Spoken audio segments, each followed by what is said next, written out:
विदर्भाची पंढरी समजल्या जाणाऱ्या संत शेगाव महाराज गजानन महाराज यांची आज पालखी शेगाव इथून प्रस्थान होणार आहे पंढरपूरकडे. पंढरपूरचे आपण पाहू शकतो की आता ही पालखीचं पूर्ण तयारी झालेली आहे. आता थोड्याच वेळात इथे आरतीसुद्धा होणार आहे. आरती झाल्यानंतर ही पालखी शेगाव आपलं पंढरपूरकडे प्रस्थान होणार आहे. 56 वर्ष झाले हे आजचे हे वर्ष जे आहे 56 वर्ष आहे. 55 वर्षापासून ही पालखी इथनं पंढरपूरकडे प्रस्थान होणार आहे. देशात आणि महाराष्ट्रामध्ये कोरोनाचे सावट आहे.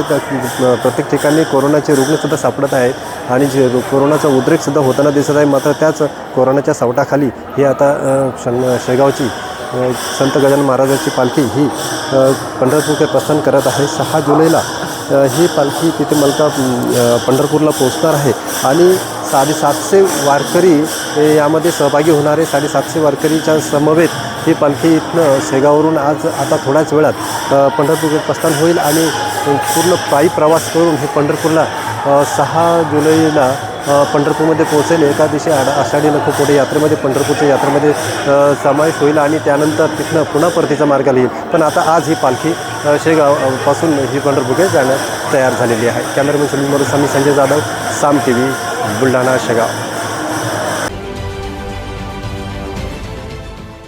देश विदेशातील प्रत्येक घडामोडींचे लाईव्ह अपडेट मिळवण्यासाठी आता साम टीव्हीच्या सर्व सोशल मीडिया प्लॅटफॉर्मला लाईक, फॉलो आणि सबस्क्राईब करा.